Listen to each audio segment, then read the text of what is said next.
Hello everyone, कसे आहात तुम्ही सगळे. तर हा आहे 25 ऑक्टोबरचा व्लॉग. इथे मी माझ्या फॅमिलीला ब्रंचला घेऊन गेलेले.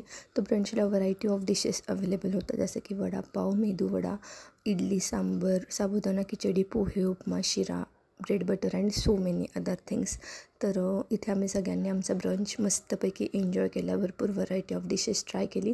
फक्त एकाच व्यक्तीने काही खाल्लं नसेल तर ती ईशान्वी आहे, कारण ईशान्वी तर जेवतच नाही. तर इथे आम्ही सगळ्यांनी पोटात मस्त भर टाकली आणि पोटाला तृप्त केलं. इथून आम्ही निघालो दुर्गा टेकडीला जायला.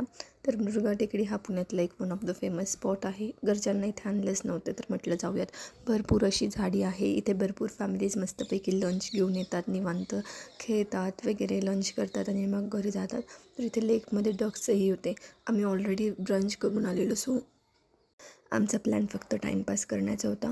दुर्गा टेकडीला एक दुर्गा माताचंही मंदिर आहे. तर नवरात्रात दुर्गा टेकडीला भरपूर गर्दी असते आणि इथे आम्ही भरपूर आपले असे बालपणीचे गेम्स खेळले. बालपण पुन्हा एकदा जगलं.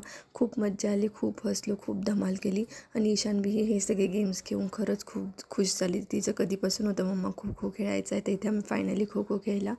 दुर्गा टेकडीवरचं हे दुर्गा माताचं मंदिर, आजूबाजूचा परिसर तुम्ही बघू शकताय की किती सुंदर आहे. मनाला एकदम हे लावून टाकणारा.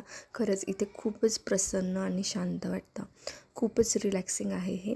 आणि मग येस, इथे मुलांनी जरा एक्झरसाईज इक्विपमेंट्सही एन्जॉय केली. तर असा होता आमचा दुर्गा टेकडीचा vlog. Thank you for watching this vlog. Bye, see you in the next one.